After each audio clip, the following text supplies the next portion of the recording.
los que nos gusta anotar, la enseñanza de hoy se llama tiempo de bendición. Tiempo de bendición. Tiempo de bendición. Y como lo hemos visto, lo vimos la vez pasada, lo hemos visto en otros momentos acerca de lo que es el calendario bíblico.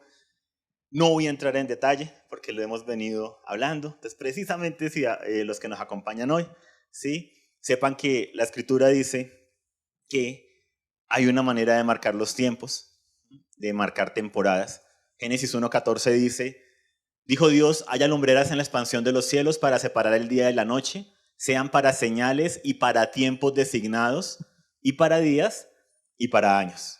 Y habla de cómo los astros, ¿sí?, nos ayudan a ver, no la astrología, sino la astronomía. Hay una pequeña, gran diferencia, ¿sí?, entre la astrología y la astronomía. ¿Listo? Y la astronomía bíblica apunta a Jesucristo. Es tan así, lo hablábamos hace 8 días, que los sabios que vinieron de Oriente se dieron cuenta de que había nacido Jesucristo por ver las constelaciones, las estrellas. Y pudieron decir, es el tiempo del nacimiento del Mesías, del Salvador. O sea que hay una revelación, ¿sí?, en las estrellas que apunta a Jesucristo. Que apunta a Jesucristo. Que es muy diferente, ¿cierto?, a la astrología, ¿sí?, en cuanto a, ¿sí?, cómo me va a ir hoy, la suerte del día de hoy, esto y lo otro, ¿sí?, y todo lo que viene de ahí para atrás, que la Escritura señala como, ojo, eso está prohibido, esto no tiene sentido, esto los aleja del propósito eterno de Dios. ¿Listo? Entonces una pequeña, gran diferencia. Y entre ello hablábamos de cómo incluso el diseño, ¿sí?, de un eclipse solar, como el que va a ocurrir mañana, ¿cierto?, en México, en Estados Unidos, en parte de Canadá, como el diseño de un eclipse solar nos habla del maravilloso diseño inteligente que llaman algunos de la creación. ¿Por qué? Porque somos el único planeta donde el eclipse se da de tal manera que forma una corona de fuego alrededor de la luna. Unos metros más allá, unos metros más acá, la luna, ¿sí?, a nivel astronómico y demás, y no se daría. Si tú buscas eclipses, ¿sí?, en otros planetas y los ves, ¿sí?, no se dan de esta manera. Solo en la Tierra, ¿sí?, es privilegiada de la gran coincidencia de que se cumpla Génesis 1:14, donde el Señor dice, todas las cosas que ustedes ven, ¿sí?, están determinadas para dar señales, para marcar tiempos designados, para días y para años. Entonces es muy hermoso cómo aún la creación nos habla del Creador. Por eso la llamamos la creación. Dile que está a tu lado, oh. Y hemos hablado cómo en Levítico 23 el Señor da un calendario anual de fiestas al pueblo de Israel. Y como algunos dicen, ay, pero eso era para el pueblo de Israel, nosotros somos cristianos ahora, creemos en Cristo, eso ya no nos compete a nosotros, eso hace parte de la ley, de lo que ya pasó. Pero resulta que la Escritura dice, el Nuevo Testamento, ¿sí?, que toda la Escritura es inspirada por Dios y es útil. Y nos habla de que todo esto era sombra de lo que había de venir, de Jesucristo. Entonces, Dios en Levítico 23 les da un calendario de 7 fiestas y todas marcan algo que hizo, hace y hará Jesucristo. Jesucristo muere no en cualquier día, sino en el día de la Pascua. Jesucristo es sepultado no cualquier día, sino durante la fiesta de panes sin levadura. Jesucristo resucita no cualquier día, sino en primeros frutos. Y Jesucristo envía su Espíritu Santo sobre la iglesia, no en cualquier día, sino en qué día nos dice el libro de Hechos. Pentecostés. ¡Oh! ¡Qué coincidencia! Que Jesucristo, ¿sí?, hiciera su obra de muerte, sepultura, resurrección, enviar el Espíritu Santo en las mismas fiestas que celebraban los judíos. Es que tenían, ¿sí?, el spoiler, la copia, ya se los había dado el Señor en Levítico 23. Les dijo, ustedes van a celebrar estas fechas, estos tiempos. Y ellos sin saber todo lo que implicaba. Para ellos solamente era recordar que fuimos libres de Egipto, que salimos, con gran poder nos sacó el Señor, que nos tocó salir de prisa y demás. Para nosotros es recordar y es establecer que Jesucristo nos ha liberado de un Egipto espiritual, de la opresión, del pecado, de la maldad y de la muerte, que opera en el mundo. Y es la razón por la que el mundo está como está. la corrupción, la maldad que vemos, ¿sí? El origen de ello es el pecado. Y por eso necesitamos a Jesucristo. No solamente para que nos perdone nuestros pecados, sino para todo un proceso de santificación con miras a una transformación de mi vida, de mi familia, de mi congregación, para impactar mi comunidad, mi ciudad y mi nación. Amén. Amén. Entonces vemos cómo Él marca sus tiempos, sus calendarios, y las fiestas verdes son las que llamamos de primavera, las que están aquí en naranja son las que llamamos de otoño. ¿Por qué la llamamos de primavera? Porque ocurre en la primavera, y la que está a tu lado, ¿sí? No compliques lo que Dios ha hecho sencillo, ¿sí? Las cosas de Dios son sencillas, mas no son simples. Hay una pequeña, gran diferencia. Y las fiestas de otoño ocurren en invierno, no, en otoño, ¿cierto? Por eso se llama así. Que el día de las trompetas nos habla del día que nadie conoce, el día del regreso de Cristo, el día del perdón, ay, el gran juicio. Apartar a unos a la derecha, a otros a la izquierda. Y tabernáculo nos habla del establecimiento de esa nueva Jerusalén, de su reino en la tierra, y luego el establecimiento de la nueva Jerusalén con nuevos cielos donde mora la justicia. Y vemos que la escritura va y nos muestra un progreso, ¿sí? Pero escritural, a la manera de Dios, en el sentido de que dice, la creación, por causa de la caída del pecado, no es perfecta. El dolor, la enfermedad, no hacen parte del diseño de Dios. La muerte no hace parte del diseño de Dios. Y por eso Él envía a Jesucristo, para contrarrestar esas cosas y para decir, pero tenemos una esperanza de que viene algo mucho mejor. Y la pregunta es, ¿cómo yo aquí y ahora, en mi vida, en mi familia, en mi congregación y en mi comunidad, ciudad y nación, cómo yo estoy trayendo esa realidad de venga a nosotros tu reino, hágase tu voluntad en el cielo como en la tierra? En el cielo no hay corrupción. ¿Cómo estoy trayendo yo eso acá? En mi lugar de influencia. Sea en mi casa, sea en mi lugar de trabajo, etcétera, etcétera. Y en medio de este calendario anual, que ya lo hemos hablado, encontramos que en esta semana que viene, ¿sí? Mañana, sobre las 6 de la tarde, ¿sí? Comienza un nuevo año bíblico. ¿Sí? Muchos van a estar celebrando, bueno, celebrando no porque no hay una celebración de Año Nuevo, me refiero a recordando que comienza una nueva temporada. Una nueva temporada. Una nueva temporada. Y para esta nueva temporada hemos percibido de parte del Señor, ¿cierto? Que es un tiempo de cosecha. Es un tiempo de cosecha, lo hemos declarado, lo hemos dicho. Y una frase que hemos dicho y que quiero que le puedas decir a la persona que está a tu lado y preguntártela a ti mismo, ¿no? ¿Qué vas a cosechar tú?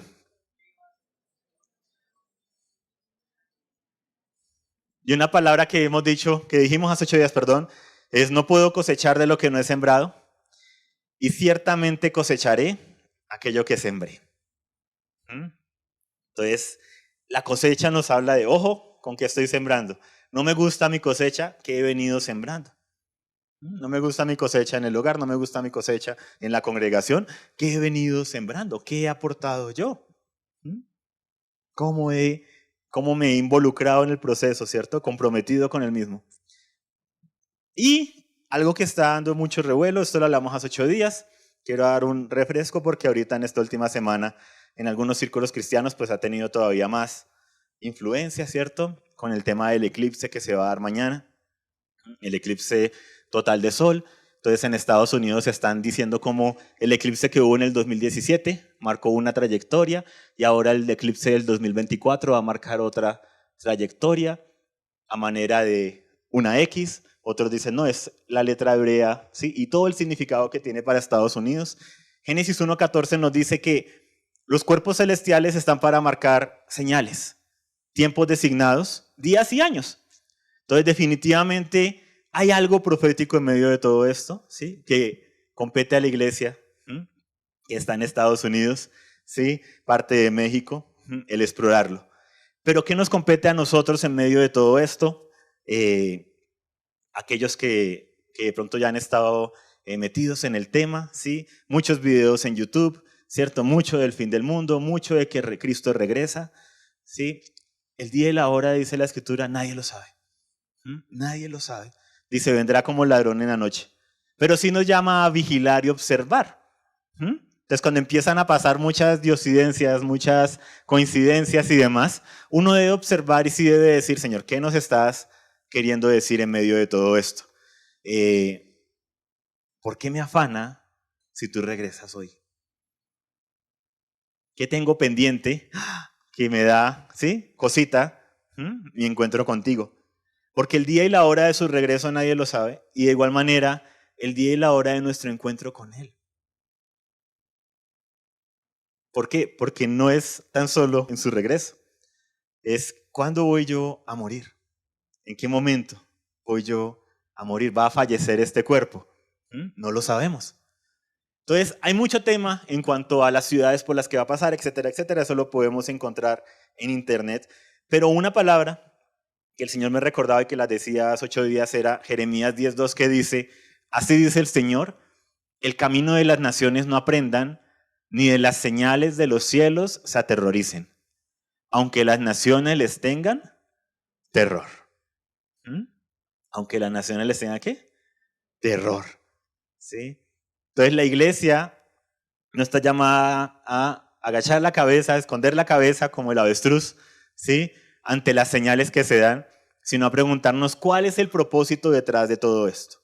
¿Cuál es el propósito en medio de todo lo que está aconteciendo, cierto? Y todo lo que está aconteciendo alrededor del mundo, todo lo que está aconteciendo precisamente en esta semana.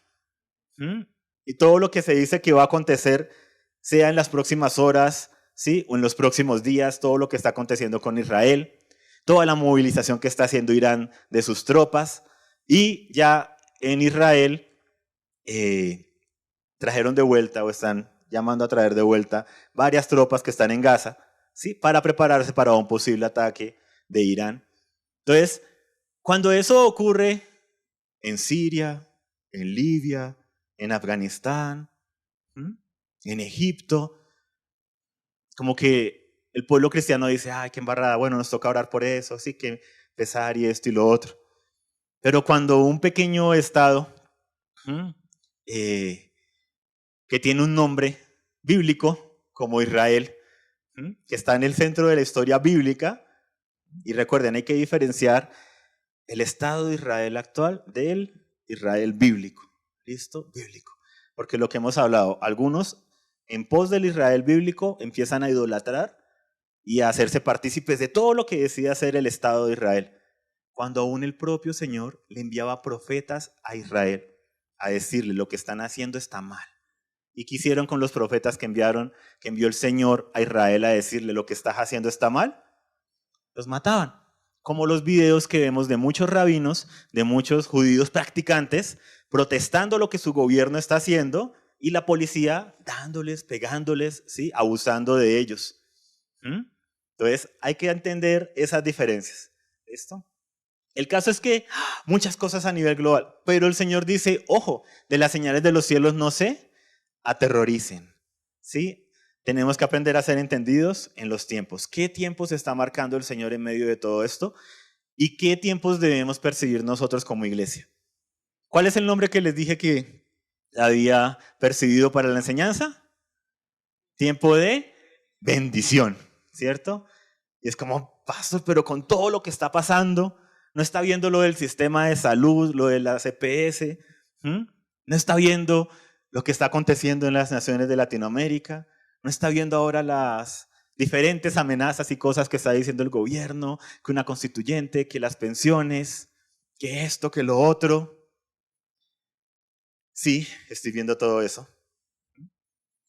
Pero también estoy viendo que en medio de una persona que ya era muy mayor de edad y no podía tener hijos, su esposa era estéril, el Señor le dijo, tendrás un hijo. Y para él, la esterilidad de su mujer se convirtió en la bendición de Dios. Estoy viendo un pueblo que en medio de una hambruna a nivel mundial encontró la bendición en Egipto. Gracias a lo que el Señor hizo por medio de José.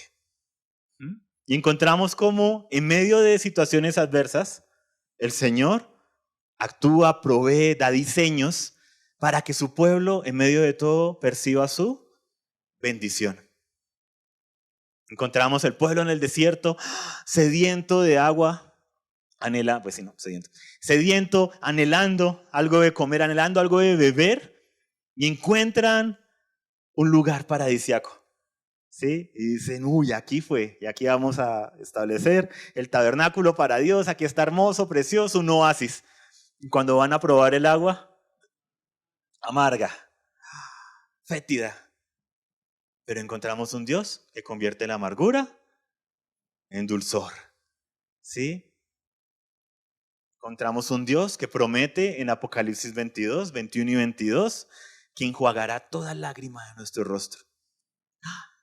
Para que te enjuaguen lágrimas de tu rostro, ¿qué tuvo que haber pasado antes? Haber llorado. ¿Sí? Pero nos sobreponemos y encontramos la bendición del Señor. Amén. Para los que amamos al Señor, todas las cosas cooperan para el bien de su propósito. De su propósito. Entonces, ¿por qué tiempo de bendición? En Génesis 1:28 dice que Dios los bendijo. O sea, lo primero que Dios hace en Génesis sobre la humanidad es que bendecir. ¿Y cómo bendice Dios?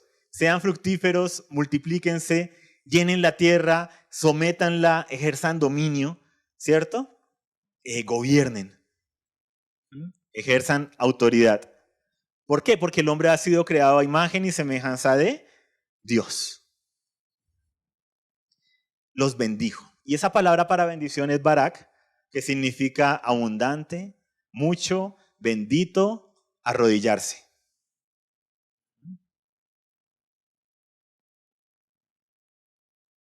Y aunque de pronto a nosotros nos sacáramos una hojita y coloca la definición de bendición, nos costara como, ¿cuál será la definición de diccionario de bendición? Si entendemos en la práctica lo que es una bendición. Nos llega algo inesperado positivo y decimos, ¡qué bendición! Algo no tan positivo y por no maldecir, entonces decimos, ¡qué bendición! Sí, pero entendemos el concepto. Bueno, bendición. No tan bueno, no bendición. ¿Sí? Entendemos en nuestro ser la bendición. Y ahí es donde vemos algo y es, ¿cuál es el anhelo del Señor para sus hijos? ¿Cuál es la voluntad perfecta de Él? Como lo decíamos ahorita durante la alabanza, ¿no? La voluntad perfecta de Él. ¿Y por qué a veces no se da esa voluntad? Porque hay pecado, porque hay corrupción en el corazón del hombre, porque hay libertad para hacer lo bueno, pero también podemos decidir hacer lo malo aunque no debemos. Pero lo podemos hacer, lo hemos hecho, por eso necesitamos a un Salvador, al Señor Jesucristo. Y muy interesante es la palabra que habla de arrodillarse, ¿no? Porque como vemos en la Escritura el tema de la bendición. Primero la bendición de Dios sobre los hombres. Pero fuera de eso, la bendición de los padres sobre los hijos. Entonces, por lo general, el papá, cuando ya iba a bendecir a sus hijos, era una manera de hacer el testamento hablado. No quiere decir que en vida no los estuviera bendiciendo, pero cuando llegaba como esa gran bendición final, el momento de la herencia y demás, ya el papá podía estar postrado o estaba sentado. Entonces, los hijos se hacían a su lado. Recordemos que estamos en tiempos bíblicos, entonces aún el comedor no es como el comedor que usamos nosotros, las sillas que usamos nosotros, todo era más, ¿sí? A nivel del suelo, aún sigue siendo en muchos lugares de Oriente y demás. Entonces se arrodillaba el hijo al lado de su padre para que su padre tomara con sus manos sobre su cabeza y quisiera, lo bendijera, declarando prosperidad, declarando que le fuera bien en su vida, declarando cosas, ¿sí? Declarando la bendición, y es el diseño que vemos en la Escritura. Entonces, es muy bonito como si Dios nos ha bendecido, encontramos un diseño y es: tu bendición está en tu arrodillarte delante de Dios. Tu bendición está, bueno, 4 personas ahí lo creyeron. Tu bendición está en tu arrodillarte delante de Dios. Es que a mí no me va bien, es que a mí todo me sale mal, es que esto y lo otro. Por eso no voy a la iglesia ni busco del Señor.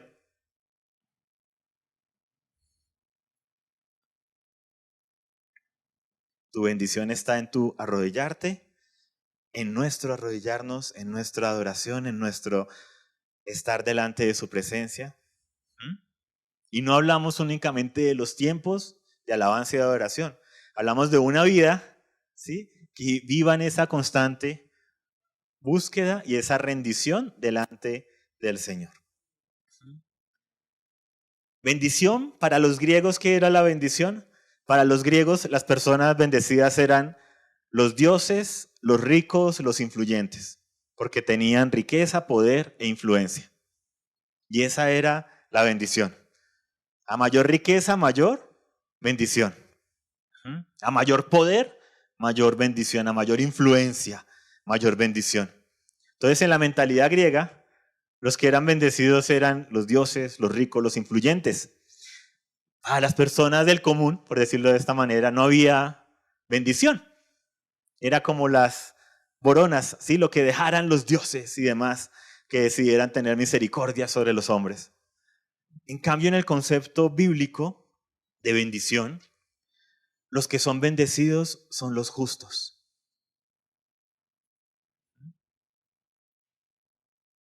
Y esa palabra para justos la hemos visto en muchas ocasiones. Está directamente relacionada con la generosidad. Si yo coloco la palabra en hebreo que no tiene vocales para justo, al lado de donde se traduce generoso, no hay diferencia. ¿Por qué? Porque la Escritura, al dar las características de un justo, siempre habla: tiene bien su casa, ¿sí?, provee para sus hijos, ayuda al necesitado, al huérfano, a la viuda, al pobre, al inmigrante que está en gran necesidad. Da unas características donde la justicia no es la griega, incluso que nosotros como iglesia a veces aprendemos, ¿no? ¿Quién es un justo? No, el que no peca. Pero todos pecamos y estábamos destituidos de la gloria de Dios. Entonces, el nivel de justicia de la Biblia va más allá del moral, tan así que cuando el Señor dice que viene el juicio y separa a unos a la derecha y otros a la izquierda, no dice qué tan pecador fuiste o qué tan santo fuiste. ¿Cuántas veces orabas al día?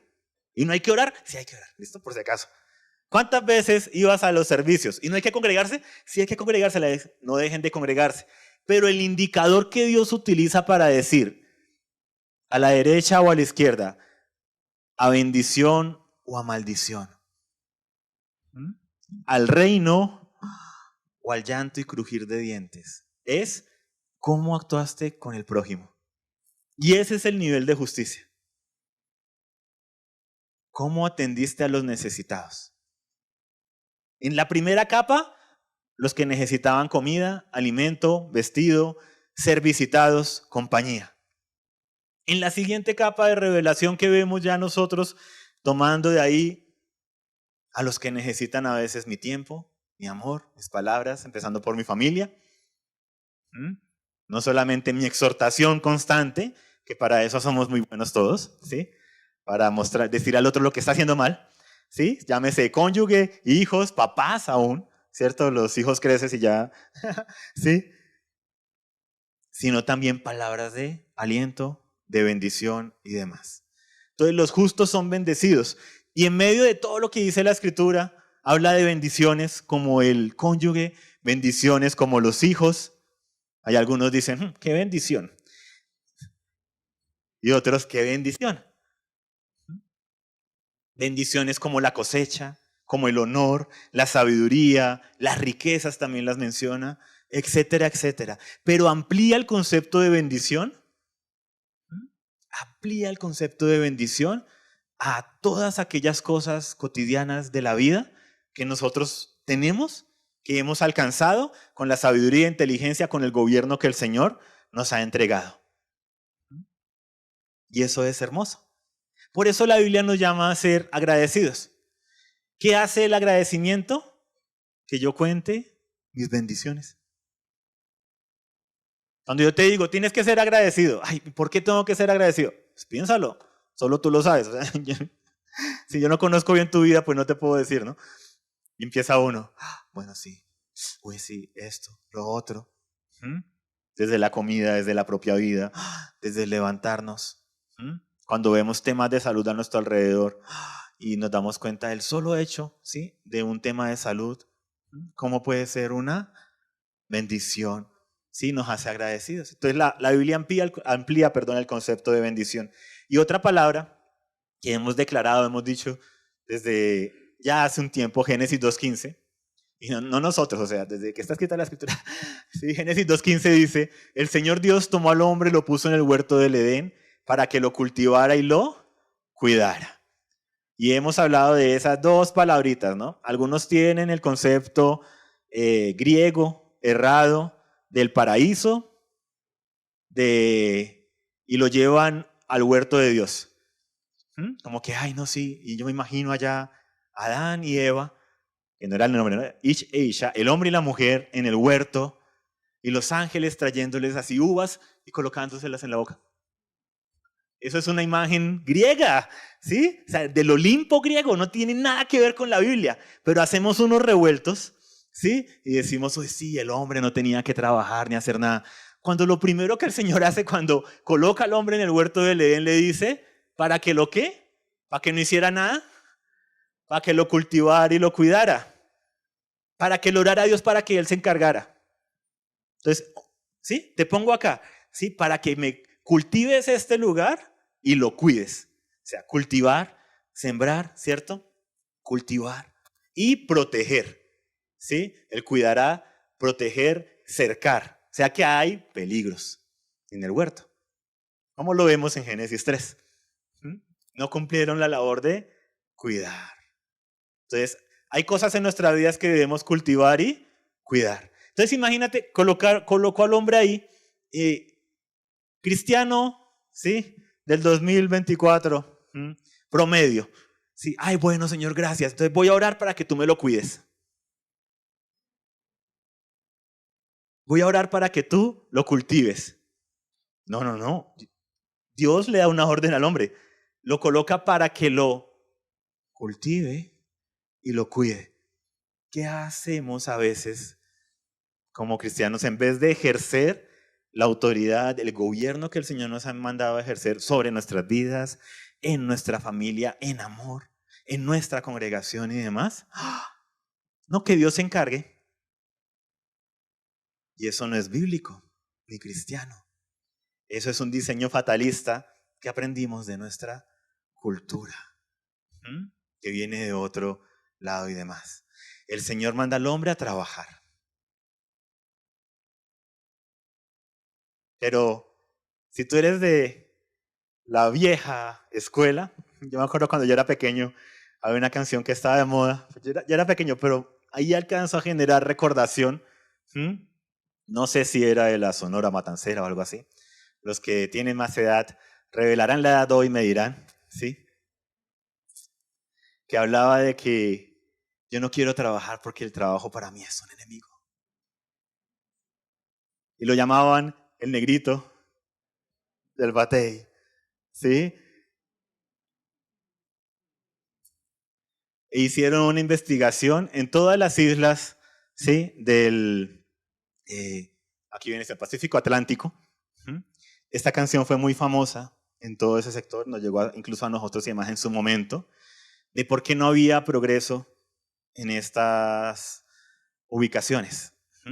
Y se dieron cuenta de cómo esa canción reflejaba la cultura y luego esa canción se volvió el himno para muchos y perpetuaba esa cultura.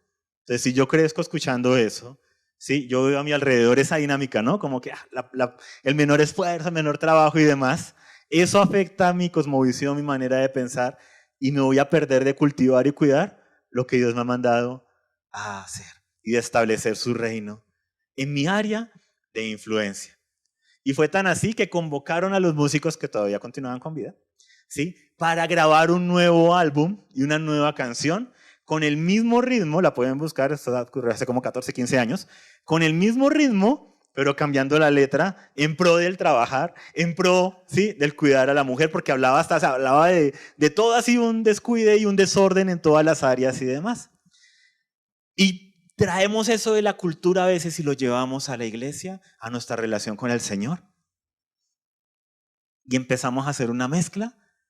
Y el Señor me ha llamado a gobernar, a encargarme, a que yo soy responsable de mis relaciones. Yo soy responsable de mi relación conyugal, junto con la otra persona. Yo soy responsable de la crianza de mis hijos. Pero el Señor nos coloca en ese huerto, llámese familia, con mis papás, con mis hermanos y demás, llámese mi lugar de trabajo. ¿Y qué empezamos a hacer en muchas ocasiones? Bueno, Señor, por favor, encárgate de mis hijos. Encárgate de que estemos mejor con mi esposo. Y el Señor nos la devuelve, ¿sí? Como, ¿cómo? O sea, tú debes cultivar y cuidar.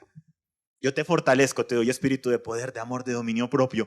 Coloco mi espíritu en ti para que te dé su fruto en amor, paciencia, benignidad, bondad, fe, mansedumbre, templanza.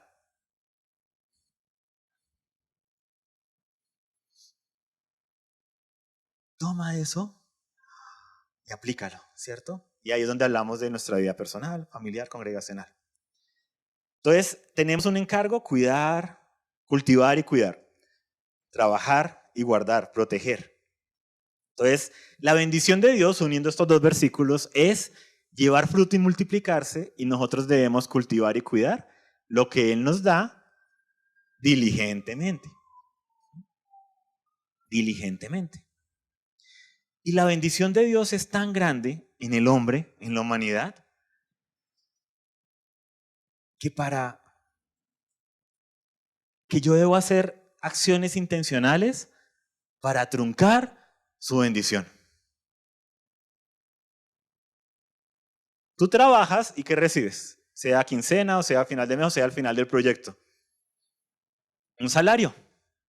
Y tú trabajas y recibes el salario.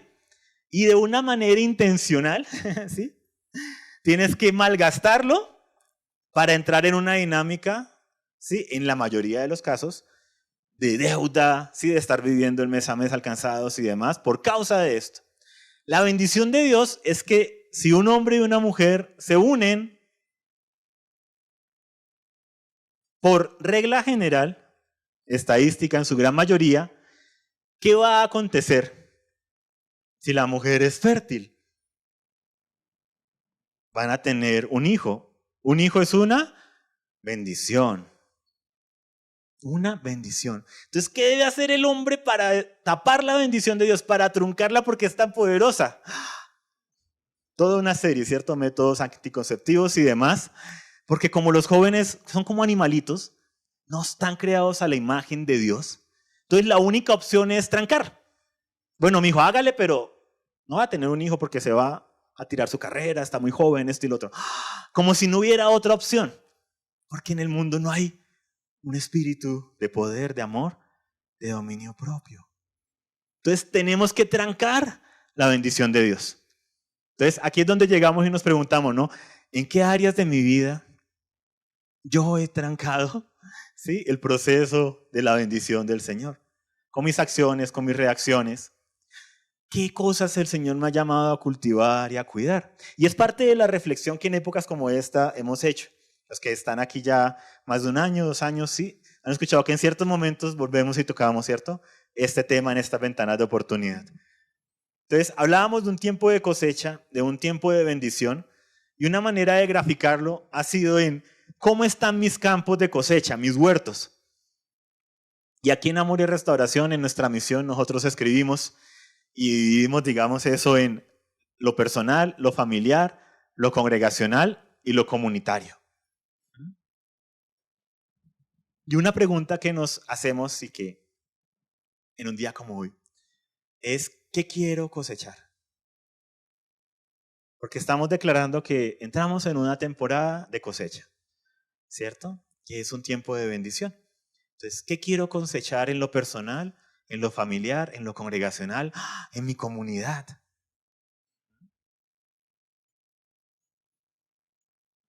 Y para yo cosechar, ¿qué debo hacer? Entonces, la cosecha define la siembra. La siembra define la cosecha.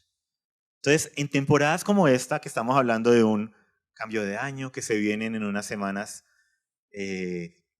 a los 14 días de ese primer mes, que no coincide con la fecha en abril, ¿listo?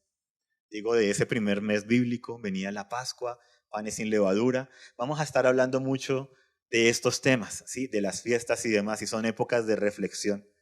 Como todos los días deberían ser, pero con un énfasis mayor. Y es, wow, en esta temporada que vamos a cosechar.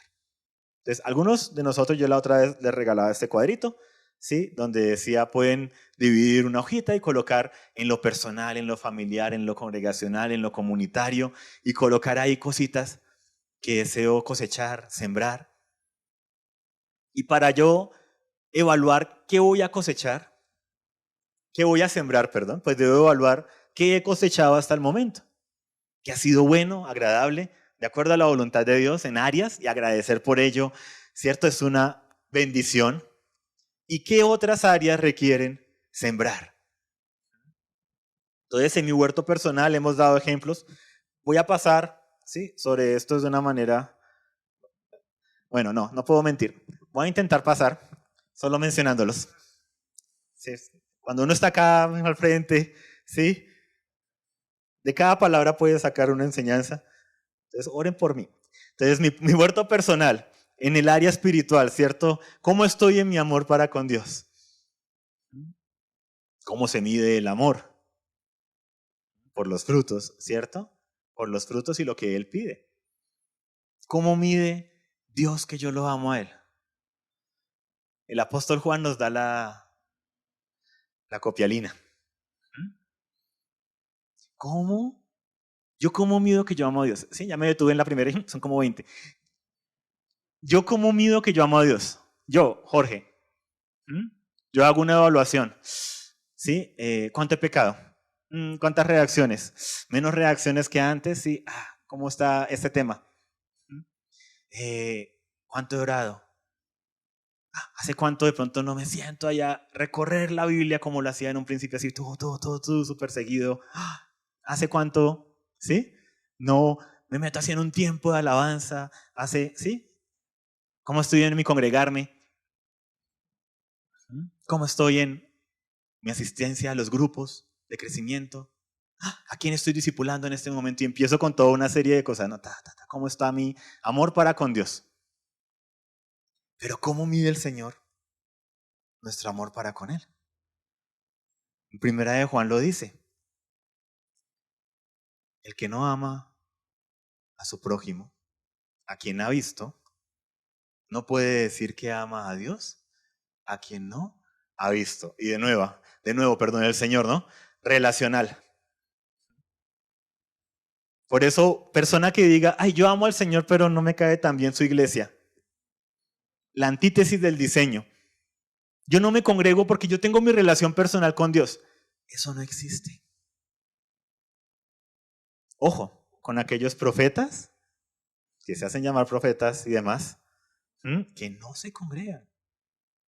Que no tienen una congregación, un compartir con otros. Que dicen, no, yo me meto en mi casa y hago ayunos y recibo revelaciones del Señor y las escribo o las hablo, las mando por WhatsApp o lo que sea, pero no me congrego en ningún lado. Es la antítesis del diseño. Por muy bonito que escriba, por muy bonito que suene la palabra, por mucho que me haga llorar uno de esos audios, es un antidiseño. Porque el Señor dice, el que no ama, sí, lo dice en la Escritura, Primera de Juan, el que no ama a su prójimo a quien puede ver, no puede amar a Dios a quien no ve. El tal es un mentiroso. Lo dice la propia Escritura. ¿Y yo cómo puedo amar si no tengo relaciones con otros? Si no me relaciono con otros, no puedo amar. Por eso es que el lugar, ¿sí? El primer lugar donde yo crezco en madurez y en amor es en mi hogar. Por eso la queja de los jóvenes, ¿sí? Es que mi mamá me saca de quicio. Porque estás creciendo y madurando. Tu mamá no te mete, ¿sí? La rabia en tu interior. Eso está demostrando que tú tienes pecado dentro de ti, que es el pecado que habita en nuestro cuerpo. y que necesitas tanto de Cristo como tu mamá para no exasperarte. Pero los dos necesitan de Cristo porque no es ella la que te mete la maldad. Salió de ti. O sea que ¿dónde estaba? Entonces el hogar es el lugar de formación. Y eso es lo que más lo vimos. Y el joven moderno, ¿no? Ya con su sueldo y demás, entonces me voy a vivir solo. ¿Por qué? Porque no aguanté el lugar de formación. Y se va solo y se queda inmaduro. Y va a la congregación. Tuvo un roce con una persona en un grupo. No vuelvo a ese grupo porque, ay, es que tuvimos un roce. Ay, no. Y en vez de arreglar la cosa, como lo hace uno con sus hijos, los que tenemos aquí hijos, y uno busca que los hijos se pidan perdón, se perdonen, restauren la relación. En la iglesia moderna es, tuve un roce con alguien, me busco otro grupo, me busco otra congregación. Y por eso hay tanta inmadurez. Porque la relación, el roce, hierro con hierro, se afila. ¿Cierto? Lo dice Proverbios. Y algunos decimos, qué hierrito el que me tocó en el grupo. Sí, es un buen hierro. Sí, vas a estar bien afilado si vives el proceso. Y así, el amor con Dios, qué varillazo. Pastor. Dile que a tu lado, espero no estén hablando de mí.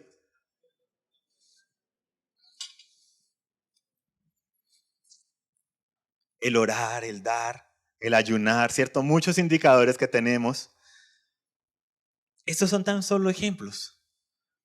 Pero el principio es el amor. ¿Y cómo se ve? En mi relación con el prójimo. Ahora, cuando yo me quedo en una relación con el prójimo y solo hago buenas obras, pero sin congregarme, sin esos tiempos congregacionales de alabanza, de oración, de búsqueda de Dios, me quedo en el humanismo. Y todo extremo es nocivo. Si me quedo solo con que amo a Dios en mi habitación, eso es nocivo. Y si me quedo solo con, ay, pero yo tengo amor por el prójimo, me estoy perdiendo de la relación con la iglesia, con Cristo, de esa parte, ¿sí? Especial y hermosa de ese relacionarme con el Señor, de percibir su presencia. Entonces debo hacer lo uno sin dejar de hacer lo otro. En mi alma, en amor al prójimo, ya lo mencionamos, cómo estamos a nivel emocional, qué deseo, ¿cierto? ¿Qué he cosechado hasta el momento, pero qué anhelo cosechar en mi intelecto?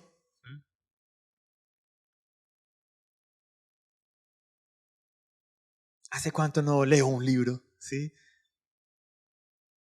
¿Hace cuánto no veo cosas más informativas, ¿sí? Que los shorts, los videos, o que simplemente, ¿sí? Despejar mi mente. Es que quiero despejar mi mente, sí. Una cosa es tomarte un tiempo para despejar tu mente, ¿cierto? Para ver videos y todo, pero cuando pasas 5 horas al día despejando tu mente, ya hay algo. ¿A qué le estás huyendo? ¿Qué parte de tu vida de pronto no está conforme a lo que de pronto tú anhelabas y soñabas, pero en vez de llevarlo delante del Señor, ¿cierto? Buscamos distractores para huir a arreglar esas situaciones. En mi cuerpo, el amor propio, el dominio propio, la salud, la nutrición. ¿Cómo están mis campos de siembra? A nivel familiar, ejemplos que hemos colocado, cómo estoy con mis padres en cuanto al amor, en cuanto a la honra, en cuanto al perdón. Es que no me han pedido perdón. No, pero tú, en lo que compete a ti, en lo que tú puedes hacer.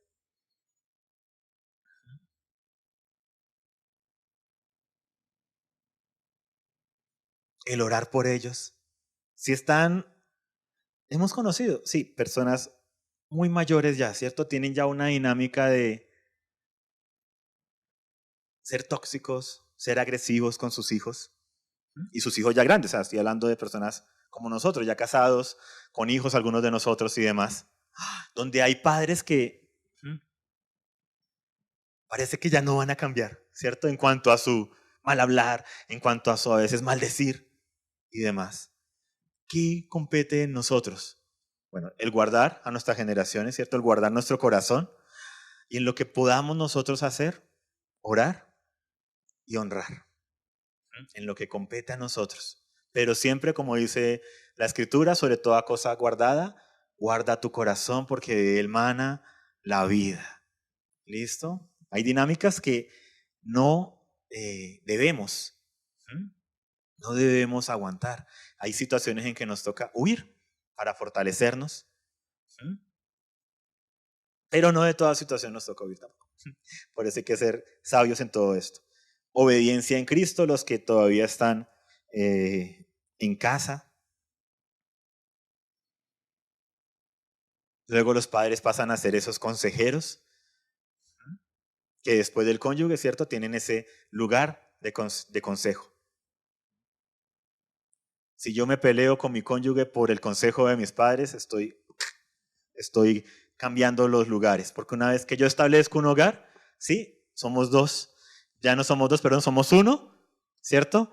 Hay un presbiterio en ese hogar y los padres de cada uno son consejeros. Mas no son los que deciden qué acontece en ese hogar. Ahí es donde entramos en dinámicas de peleas y demás. Para con mi cónyuge, en el amor, en el dar, en el perdón, en el respeto, en la bendición. Los estoy mencionando ahí para tener ahorita para el ejercicio que vamos a hacer. En la intimidad, la comunicación, en la sexualidad en Cristo también. Todas las áreas. Y son áreas que toca la Escritura. Es muy hermosa la Escritura, cómo ella es completa y cómo ella bendice cada cosa en su tiempo.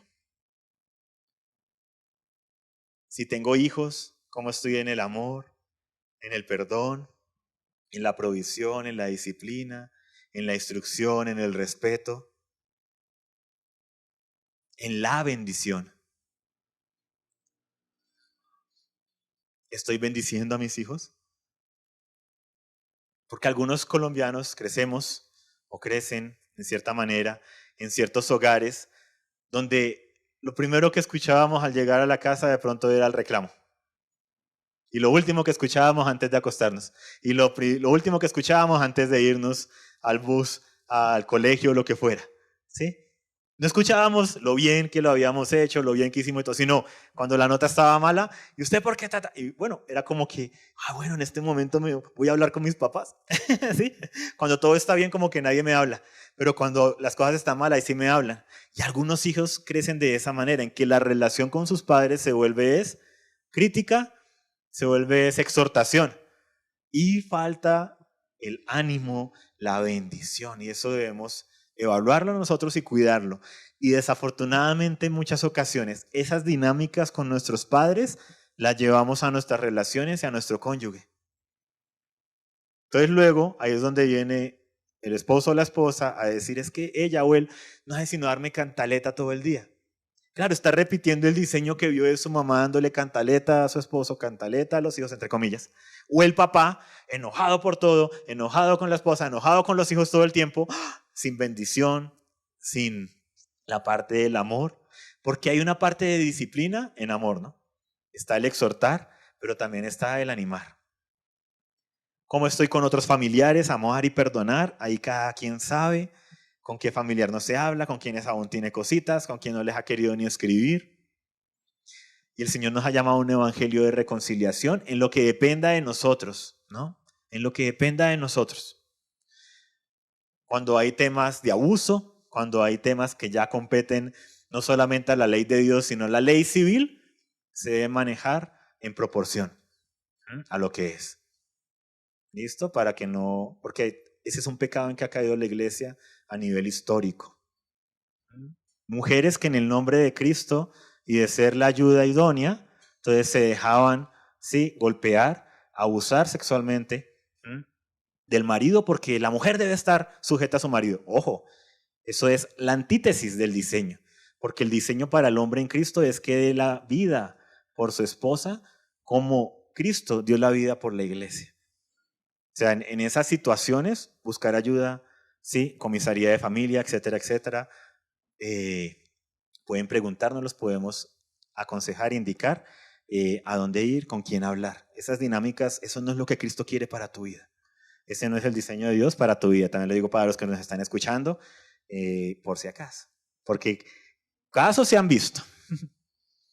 ¿Cómo estoy en mi huerto congregacional? En el amar y perdonar, en el congregarnos, el dar, la oración, el ayuno, el discipular, el servir. Cada uno sabe cómo está, qué cositas todavía tiene ahí, como que, ay, ¿qué dije el año pasado que iba a hacer este año diferente? Sí, sí, lo logré hacer. Me involucré en un grupo de crecimiento, pude entrar al servicio en el plantío, en esto y lo otro, qué bonito. Y otros que de pronto se quedó en un anhelo, pero bueno, en esta nueva temporada, ¿cómo me voy a involucrar no únicamente, sino a comprometer de mejor manera según el llamado que tengo de parte del Señor? ¿Cómo estoy con mi comunidad?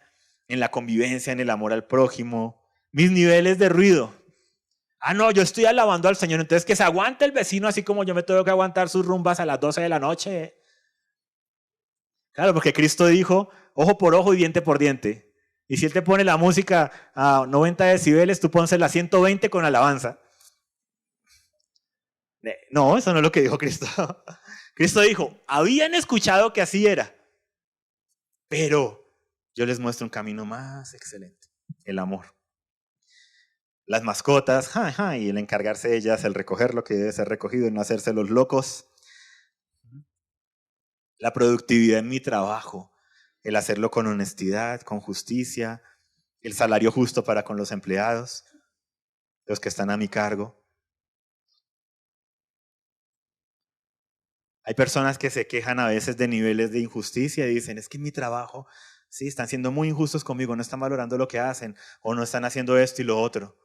Y uno va a ver y no están cumpliendo con lo mínimo legal para con la empleada que tienen en la casa.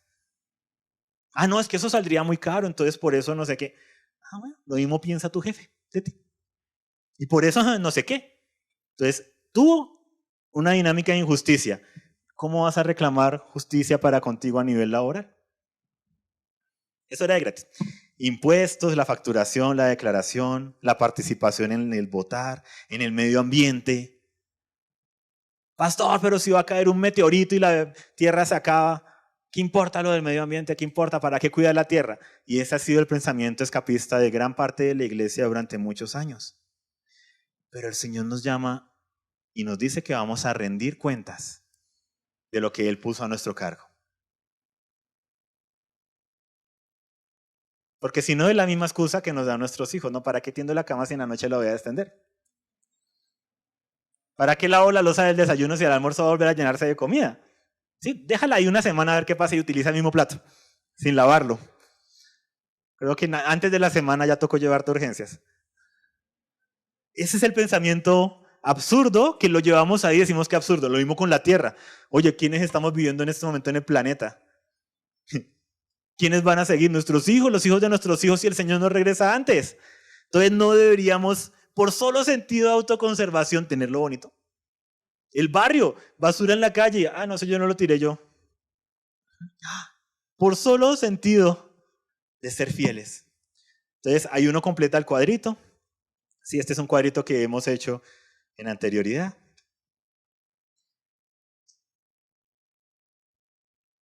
¿Y la palabra, cómo se llama la enseñanza?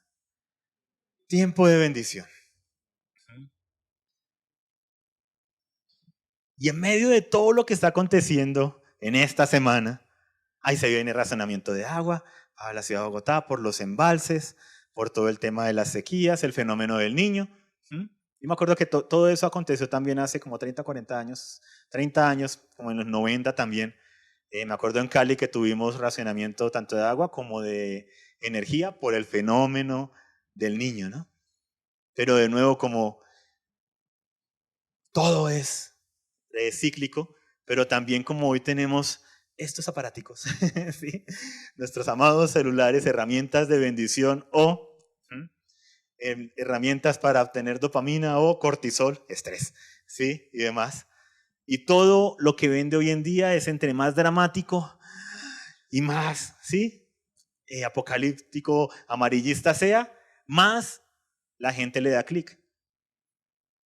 Entonces eso hace que aún las noticias, aún los videos, todos sean como si, el fin de la ciudad, el fin del mundo, el fin de esto. ¿Y cuánto llevamos así? Llevamos décadas, o sea, llevamos con la tecnología, esta tecnología, llevamos ya años, ¿sí?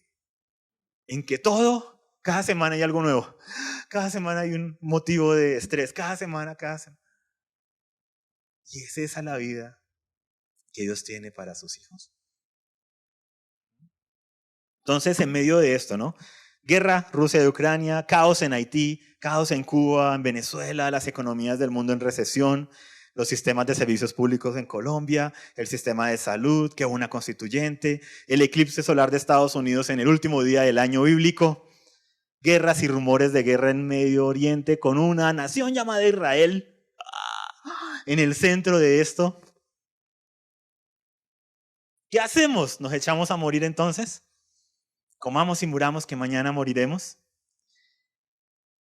En Mateo 24, cuando el Señor habla, hace el lamento sobre Jerusalén, da las señales antes del fin, habla de la abominación de la desolación que va a aparecer en el templo en Jerusalén, da la parábola de la higuera, da la parábola del siervo fiel y del infiel, y dice estas palabras, después de hablar de todo lo que va a acontecer. Dice, miren, esto va a acontecer en el mundo, y terremotos y plagas, se va a oscurecer el sol y demás, van a haber señales en los cielos. Y dice uno, oh, abrumados, ¿cómo así? Todo lo que va a acontecer, Señor, entonces llévanos ya. Y el Señor termina diciendo, ¿quién es pues el siervo fiel y prudente? ¿El siervo qué? Fiel y prudente. A quien su Señor puso sobre su casa para que les diera la comida a su tiempo. Dichoso aquel siervo a quien cuando su Señor venga lo encuentre haciendo así. De cierto les digo que lo pondrá sobre todos sus bienes. Bueno, 3 amenes. Siervo fiel y ¿qué? Prudente. ¿Qué dice el Señor? En medio de todo eso que va a acontecer, no dejes de hacer lo que debes hacer. Con fidelidad y con prudencia. No dejes de hacer lo que el Señor te ha mandado a hacer. No dejes de darle la comida a su tiempo a los que la necesitan. La comida natural, la comida espiritual, el amor, el perdón. O sea, no dejen de hacer lo que deben hacer. En medio de que vean que todas las señales están o no están. Porque dice, pero si aquel siervo es malo y dice en su corazón, mi Señor va a tardar, y empieza a golpear a sus consiervos, come y bebe con los que se emborrachan, vendrá el Señor de aquel siervo el día que no lo espera, a una hora que no sabe, y lo azotará severamente y le asignará un lugar con los hipócritas, ahí será el llanto y el crujir de dientes.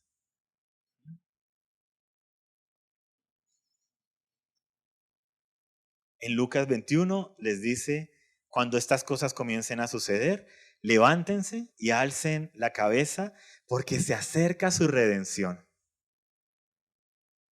Entonces, el énfasis puede estar en lo terrible o el énfasis puede estar en el Señor. ¿Y qué nos ha mandado hacer el Señor? Ser fieles y prudentes, hacer lo que debemos hacer. Porque el día y la hora, nadie lo sabe. Pero yo debo ser fiel y prudente en hacer lo que Él me ha llamado a hacer con fidelidad. En todo momento y en todo lugar debería ser así. Entonces yo le decía, Señor, con toda la fe, fortalécete en la fe, ese no es el diseño de Dios. Que perdamos la esperanza, que andamos como los que no tienen un Señor y un Salvador. El diseño de Dios para sus hijos es de bendición. El diseño escritural es que aún en el valle de sombra de muerte, Él está con nosotros y Él nos guía. Y que el valle de sombra de muerte no es eterno, porque dice que llegaremos donde Él adereza mesa delante de nuestros angustiadores. Entonces hay momentos duros y críticos, pero también después de ellos vienen tiempos de mayor bendición, porque el solo hecho de contar con su presencia en medio de los momentos críticos es bendición que otros no tienen. Es bendición, es bendición. El Señor me decía, es un tiempo de bendición. En medio de la tormenta, es un tiempo de su bendición para con sus hijos y es un tiempo de fidelidad, de no descuidar. ¿Qué me ha llamado el Señor a hacer en este tiempo? ¿En qué debo ser prudente en medio de lo que está aconteciendo? Y se los decimos nosotros desde una plataforma en que miramos el tema de la congregación, ¿sí? El tema de las finanzas de nuestra congregación, de las cuales dependemos, ¿sí? Casi 20 personas directamente en la congregación y decimos, Señor, pero creemos en esperanza, contra esperanza. Y lo necesitamos de Él, el creer en Él. Entonces, como decían los reformadores, les dejo esta frase a los que les gusta anotar: vivamos como si el Señor viniera hoy mismo, pero planeemos como si tardara 1000 años más, no dejando de hacer lo que debemos hacer. Que mañana, que el eclipse, que se va a ver un cometa y que el cometa tiene doble cola, entonces se llama el cometa del diablo, que todo esto, que lo otro. ¿Quién es el siervo fiel y prudente que no se queda tan solo mirando a los astros, sino que es fiel y prudente con su vida, con su hogar, con su congregación, con su comunidad, con su ciudad y nación? Entonces vamos a continuar haciendo lo que el Señor nos ha llamado a hacer en fidelidad, trabajar en nuestras vidas, en nuestra familia, en nuestra congregación, en nuestra comunidad, en nuestra ciudad y nación, siendo prudentes en los tiempos también, pero avanzando. Amén. Y creyendo que es mejor lo que vendrá. Entonces le invito a que nos coloquemos sobre nuestros pies. Vamos a, si quieres, tomar el control allá, en la cabina, por favor, para buscarla.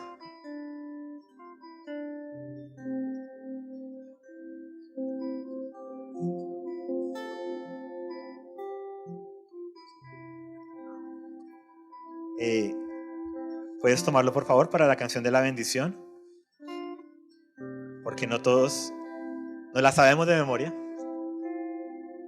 Ahí está la pastora en bendición, ¿no? En medio de, ¿no?, esa congregación que se redujo, ¿sí?, al 0.1%. Y ahí han continuado y perseverado, fieles y prudentes. Amén. ¿Qué vamos a hacer? Vamos a declarar esta canción sobre esas cosas que anhelamos sembrar y cosechar, porque esta canción se llama La Bendición y está basada en una escritura. O sea, lo que estamos cantando es de la Biblia y es una bendición sacerdotal que se da en la escritura. Entonces, ¿qué vamos a hacer? A lo que hemos entendido en nuestro corazón, lo que hemos anhelado mientras estábamos en la enseñanza, en nuestra área personal, familiar, congregacional, en lo que deseamos y anhelamos sembrar y cosechar en esta nueva temporada, vamos a declarar esta bendición. Pero también la vamos a declarar a los que tengamos hijos, sobre nuestros hijos. Vamos a pensar en nuestros padres, vamos a pensar en nuestros hermanos, en las personas que tenemos aquí alrededor. Entonces, si viniste con alguien que es familia y demás, entonces se la puedes también declarar a esta persona.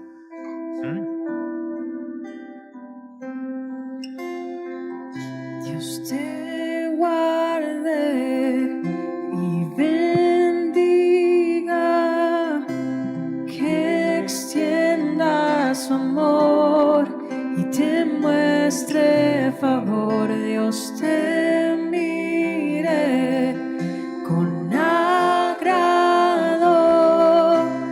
y te dé paz. Dios te guarde y bendiga, que extienda su amor y te muestre favor. Dios te mire con agrado y te dé paz. Amén, amén, amén, amén,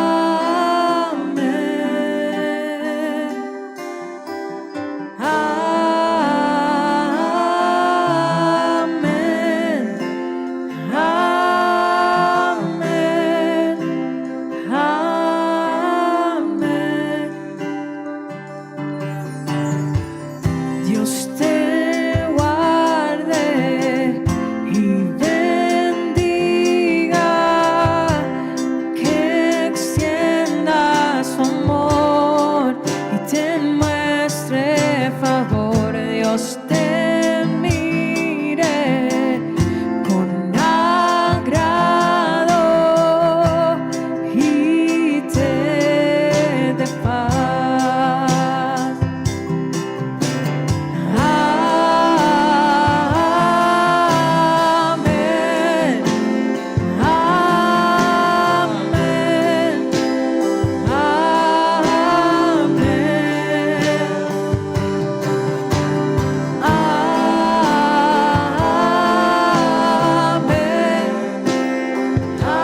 generaciones, tu familia y tus hijos y los hijos de tus hijos, que te cubra con su gracia hasta 1000 generaciones, tu familia y tus hijos y los hijos de tus hijos, su presencia te acompañe donde quiera que tú vayas, que te lleve, te rodee, va contigo de mañana y de noche, en tu entrada y salida, en tu llanto y alegría. Él te ama, que te cura con su gracia hasta 1000 generaciones, tu familia y tus hijos y los hijos de tus hijos, su presencia te acompañe donde quiera que tú vayas, y te llene, te rodee, va contigo de mañana y de noche, en tu entrada y salida, en tu llanto y alegría. Él te ama, Él te ama, Él te ama, Él te ama, Él te ama, Él te ama, Él te ama, Él te ama.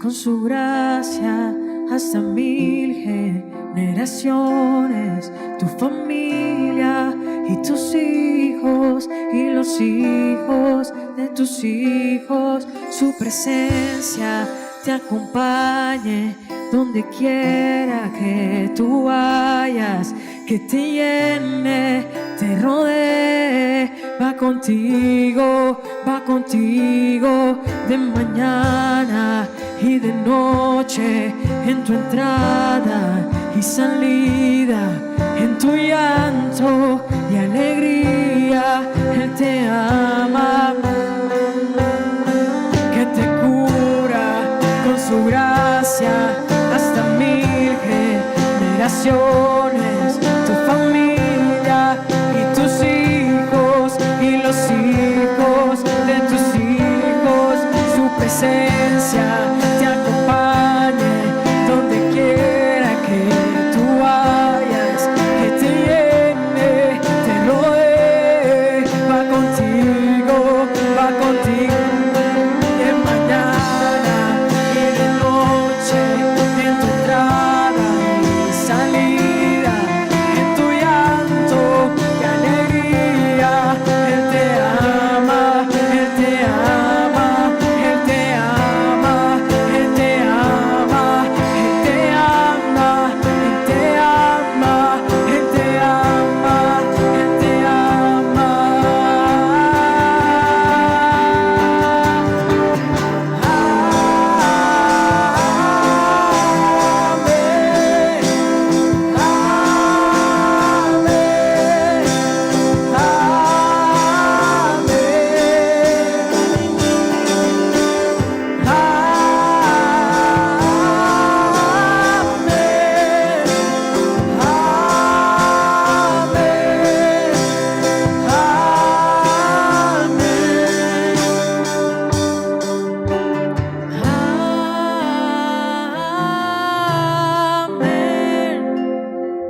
Esperamos que esta palabra haya sido de bendición para ti. Mantente conectado con nosotros en www.amoryrestauracion.co.